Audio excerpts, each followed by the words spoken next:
If you feel like you want to do engineering, just go for it. There is no special advantage or disadvantage for you being a woman or a man that you cannot pursue a particular field. Of course, it's up to your interest. If engineering is something that interests you, you should definitely pursue it. So pretty much it. Just follow your dreams. Don't feel like you are held back because engineering is a field that is male dominant. That should not be a reason that you avoid it. And yeah, just follow your dream, follow your passion, and just stick to it. You'll get through.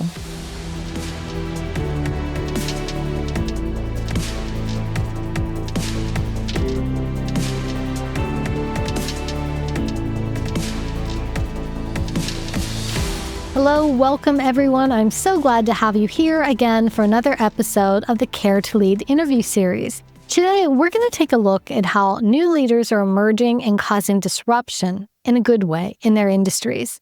We have the pleasure today of speaking to one of those emerging leaders, Dr. Taralicin Deka. Dr. Tara Deka is an esteemed engineer from India, where she studied electrical engineering at the National Institute of Technology, and she also studied aerospace engineering at University of Colorado in Boulder. She specializes in algorithm development for efficient and safe spacecraft motion planning with multi-agent systems. And that sounds super interesting. I'm so glad that you're here with us. Thank you for joining us today. Thank you, Cynthia. I'm really excited to be here. Thank you for having me. Oh, we're honored to have you. Friends, Dr. Deka is a powerhouse female in an industry that has often been thought of as male-dominated, which brings me to my first question out of the gate. Can you share with us, Tara, the story of what got you started in this industry? I know you talked about the impact that the Space Shuttle Columbia had on you, so please share more about that. Yeah. No, absolutely. You hit it off right at the right point. I was very young when the news about Space Shuttle Columbia came into highlight. I was a young kid in India back then. And one name that actually took over Indian media was American Indian astronaut, Dr. Kalpana Chawla. She was an astronaut of Indian origin, but she ended up coming to the US, joining NASA, and, eventually going to space.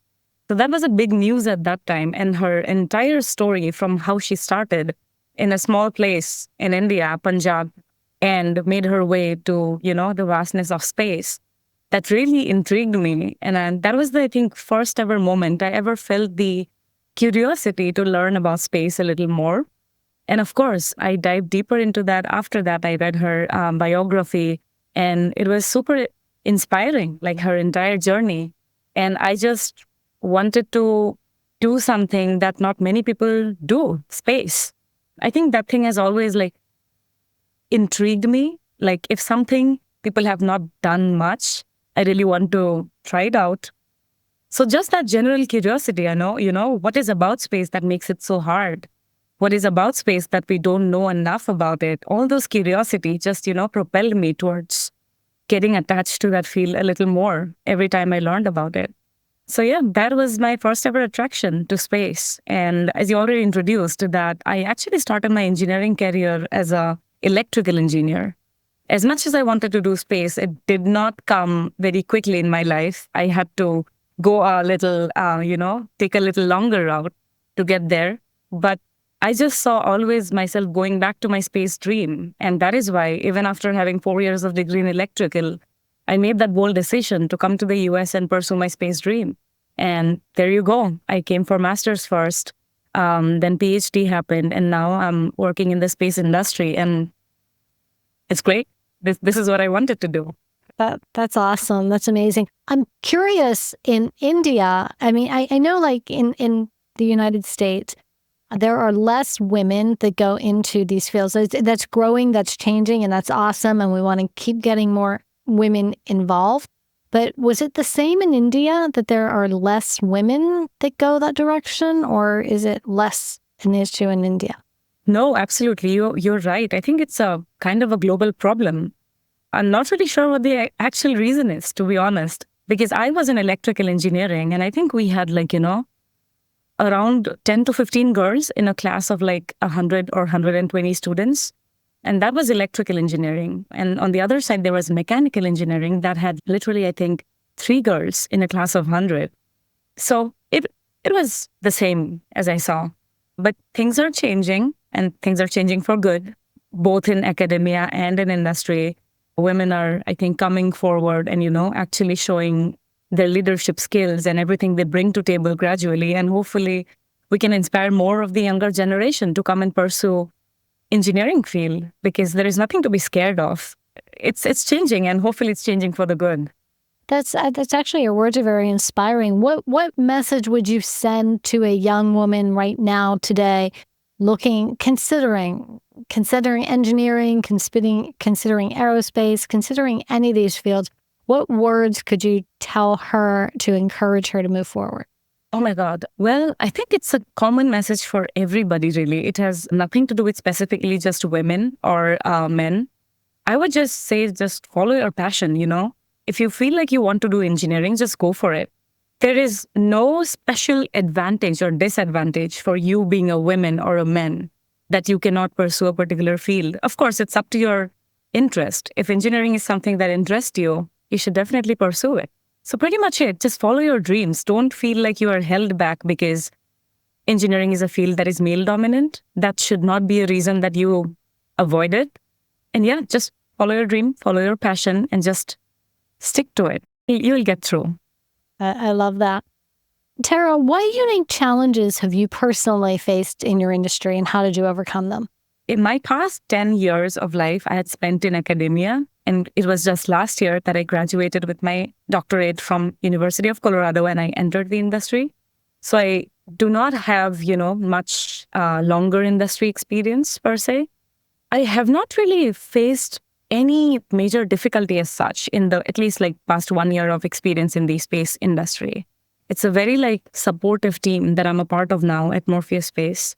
It's a space startup that I work with. I'm pretty sure we'll dive into it more eventually when we talk. There hasn't been much of a challenge. I was kind of expecting to be one of the few engineers, just like I talked to you about how women is less in number in engineering field, right? So I'm the only women software engineer in the team of, I think, 8 people in our startup. It's a very supportive team. I'm very lucky to have such a supportive manager. They always push me to go beyond what I think I'm capable of. So that way I've been really lucky in industry.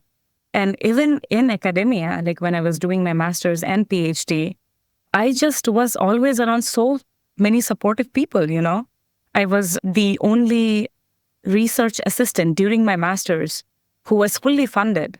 And I was an international student. I was a woman in that lab. And I did not have background in aerospace engineering, but all this was talent. All this was my curiosity to do new things and my, dedication to things I do. So I never felt being discriminated or something. I've been lucky that I, was always working with such empowering people around me. That's wonderful to hear. And I have to say, just in hearing your voice and the energy that you put behind it, I can hear a passion for what you do. And I'm sure that the people around you heard that same passion, which made them want to embrace everything you were doing and fund everything that you were working on. So kudos to you for that. Thank you. Tell me more about the organization you're working with now and what your goals are and what you're all working on. The company I work with is called Morpheus Space. It's a space company that addresses the problem of mobility in space. Basically, we, in simple terms, we make satellites move the best possible way in space. The low Earth orbit, the space that surrounds Earth, is very cluttered with so many space debris and so many active and inactive satellites that it's creating more and more challenges for new satellites to, move around in that space and do meaningful tasks. So that is why our vision at Morpheus Space is to basically come up with hardware and software solutions for space operators so that they can confidently move or operate their satellites in space in such a cluttered environment. So talking about the hardware solutions we provide, we have our own electric propulsion system that we are building. They are small thrusters, the engines that basically make your satellites move. So that uses a very efficient electric propulsion technique called FEEP, which is field emission electric propulsion. And this technology is redefining safe maneuvering and efficient maneuvering in space. And hand in hand with that hardware product that we have our software, which is a mission design and analysis software. So that basically lets you come and simulate your own mission and also match with all the subsystems that will go into your satellite in your space mission, basically, to make it happen. Usually, such a process takes a very long time, depending on the complexity of the mission. Yeah, like matching with subsystems that go into a mission is not an easy job. It can take months to years to come up with the right set of subsystems that you need for your space mission. But our goal is to make it fun, interactive, and easy for you to do it. And hopefully it'll be just, few clicks away for you that you're connected with all the different components that needs to go into your mission. And you can actually see your entire lifetime of the mission in the software that we provide you. So the software is called Journey. I don't know if I mentioned that. But yeah, that's Morpheus Space in a nutshell. That's exciting. What do you see as some of the biggest challenges to everything that you're trying to create?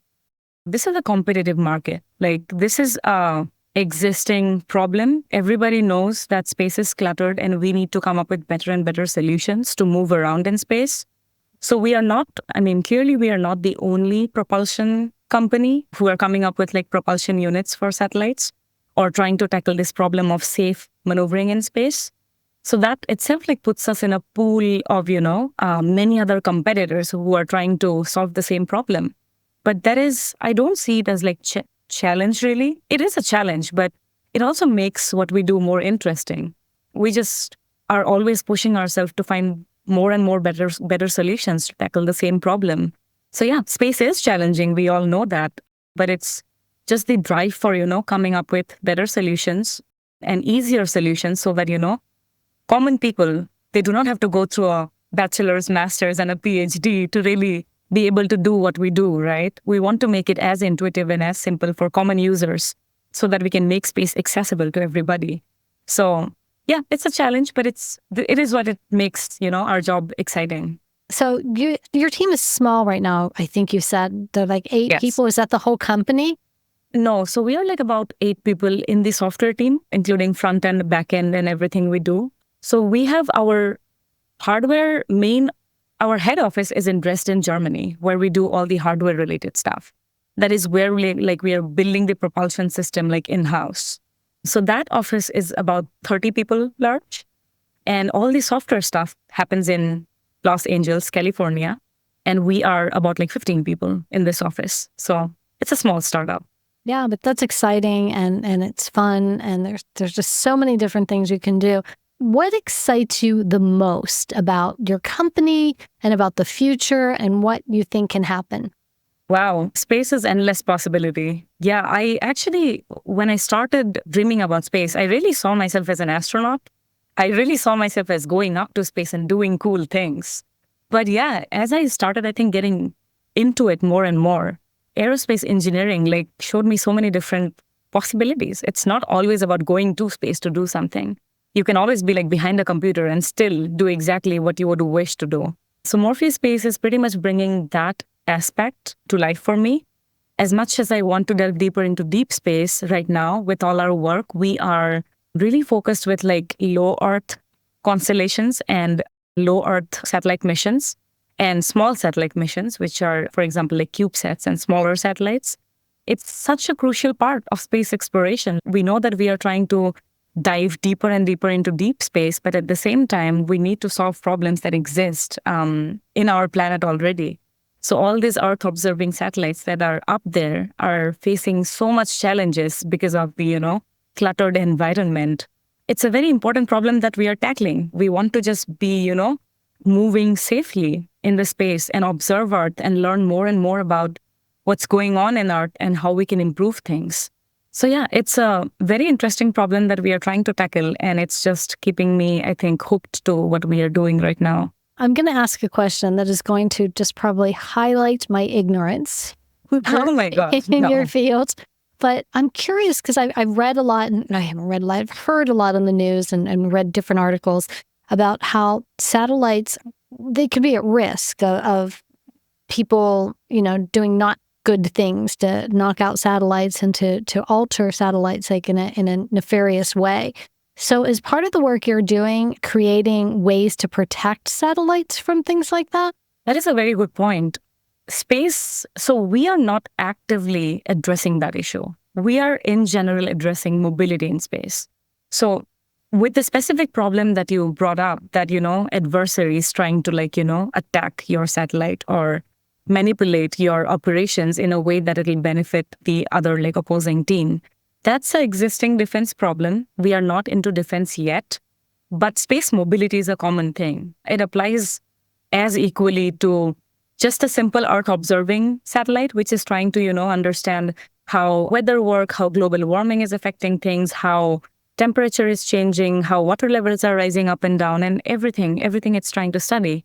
And it works exactly the same when you will try to basically steer your satellite to, once you have detected someone trying to attack you.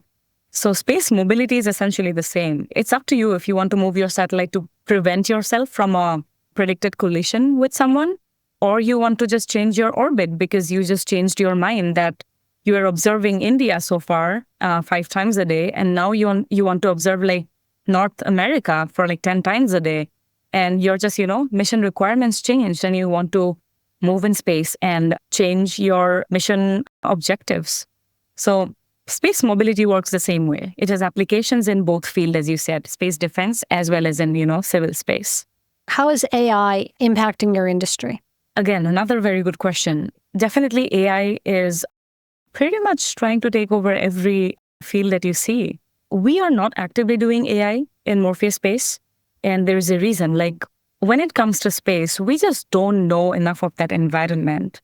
And we have to, AI, as you know, the core of AI technologies is in training mathematical models with data that is close enough to reality. And then you just go ahead and believe that model. And that is what is artificial intelligence. You basically train a machine so that it is ready to react to any adverse effect or any new thing that it sees. But space, we do not know enough about space to really train a machine with all the possibilities that can happen in space. We are still learning. So with space mobility that we do, which falls under, spacecraft guidance, navigation, and control, AI is not that common, although it's no more a secret. AI has made its way into space. If it was not for all the amazing telescopes that use intensive data learning algorithms, like James Webb Telescope, we won't have all those amazing pictures of different galaxies. And even our first image of the black hole, if you remember from a few years ago, they won't be possible if we were relying on a single human, sitting in a computer and analyzing all those huge amount of data that came through. So AI is taking over one section, but it still needs to, go through some checkpoints to really qualify to be fully trusted in the field of guidance, navigation, and control as it applies to space mobility. Well, what are some common misconceptions about the space in general and about mobility in space that you could debunk right now? Wow. Misconceptions.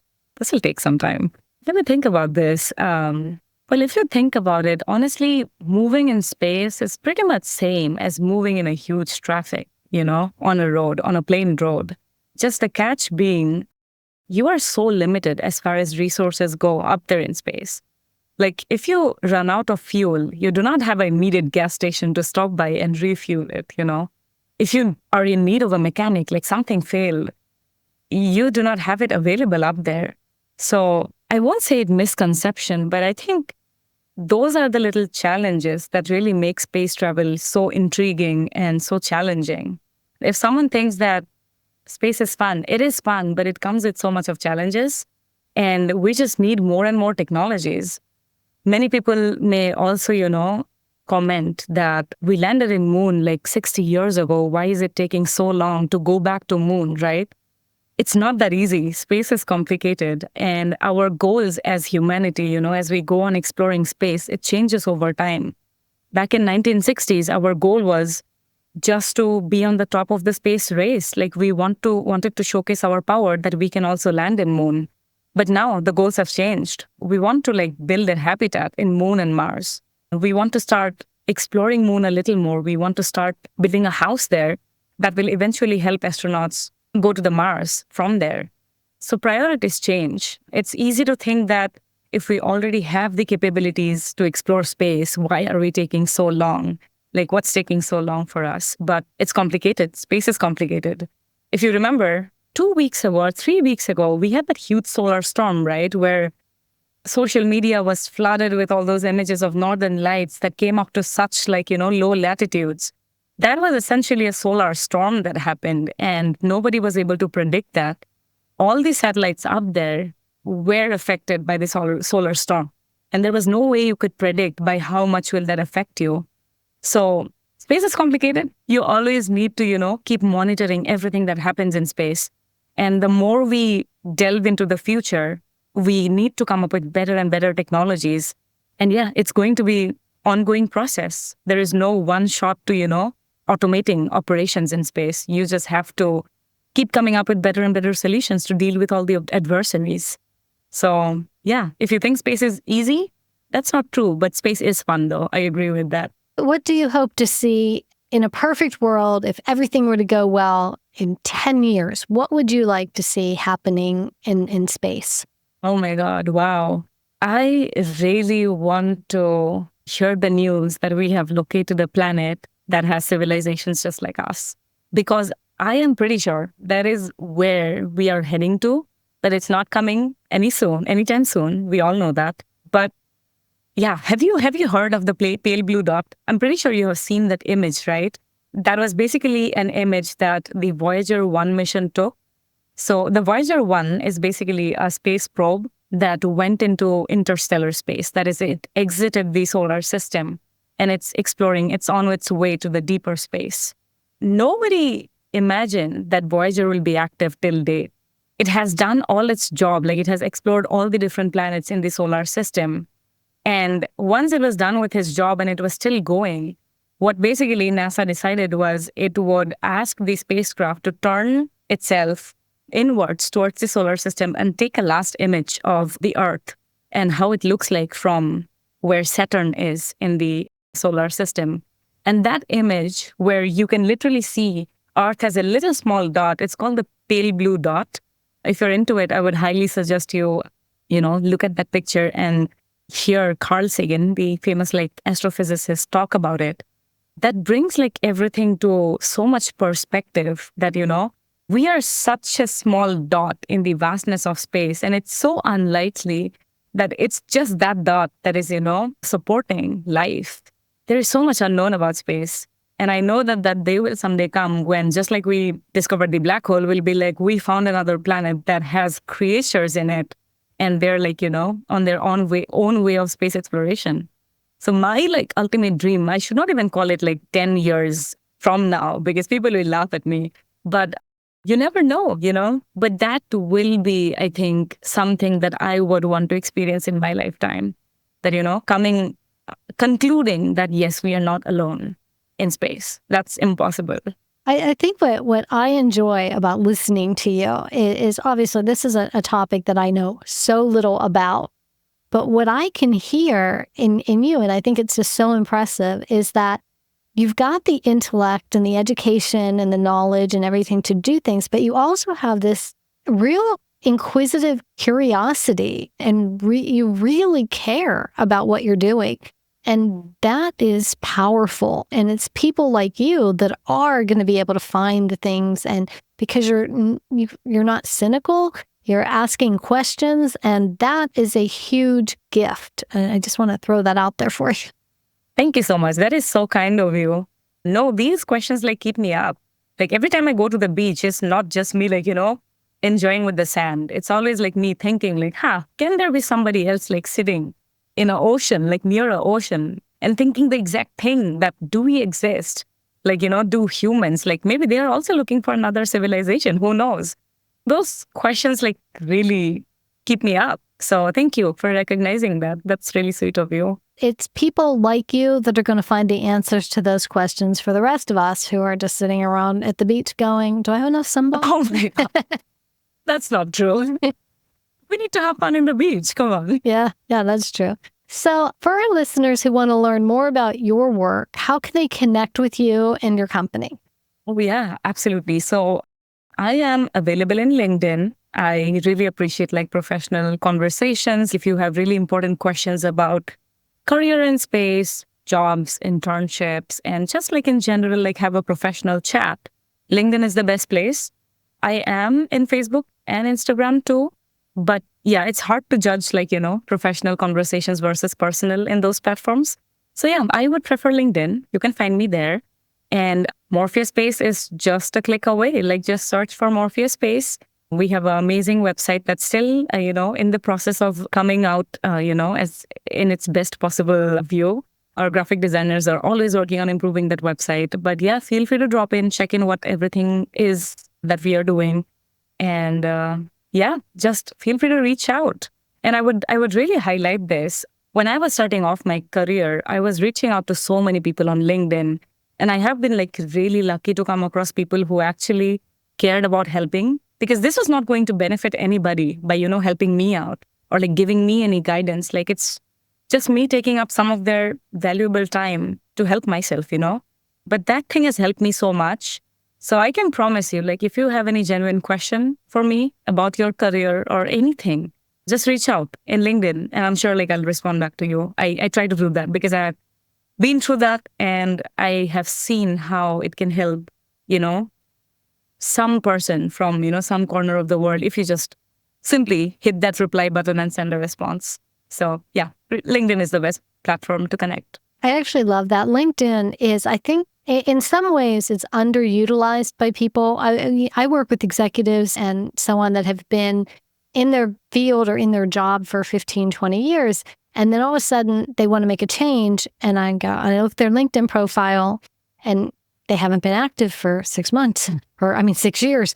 And I'm like, what are you doing? Like it is a huge network, and it's not just about finding a job. It's not just about finding business. It's about helping each other. It's about networking. Absolutely. And you just spoke to that so eloquently. So thank you for that. Absolutely. So I want to thank you for your time today, Tara. It was wonderful, insightful, fun, and actually inspiring to listen to you today. It gives me hope for our future of our world to have people like you out there doing what you're doing. Thank you so much, Cynthia. You are very kind, and thank you for all the nice words. But yeah, I think space is in a very exciting time now. Thank you for being curious about it. Thank you for holding this for so many people out there who are looking up to maybe a girl like me who made it from India to the US and chasing their space dreams. So thank you for highlighting me. Oh, yes, I'm really glad. Absolutely. We're honored to have you here. And listeners, thank you for tuning in to Care to Lead today. If you found this episode valuable and you want to stay updated on our latest interviews and insights, remember to subscribe to our YouTube channel or find us on your favorite podcast platform. Until next time, remember, leaders who care to lead. Thank you.